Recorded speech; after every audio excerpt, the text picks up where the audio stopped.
আরে আমি তো তাকেও ছেড়ে দিয়েছি, যাকে ছাড়া থাকতে হবে ভাবলে আমার দেহ থেকে রুহুটাই বেরিয়ে আসতো।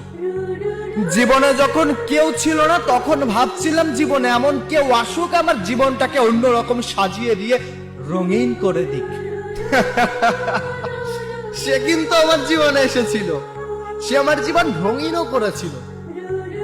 কিন্তু বিচ্ছেদের যন্ত্রণা যে এতটা ভয়ঙ্কর হবে যদি জানতাম, তাহলে কোনোদিন এই জীবনে কাউকে চাইতাম না।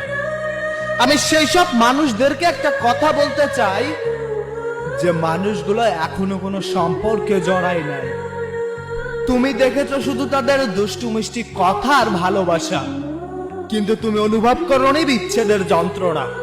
বিচ্ছেদের যন্ত্রণা কেমন হয় যদি তুমি জানতে চাও, তাহলে কারোর প্রতি অসীম পরিমাণ মায়ায় জড়াও।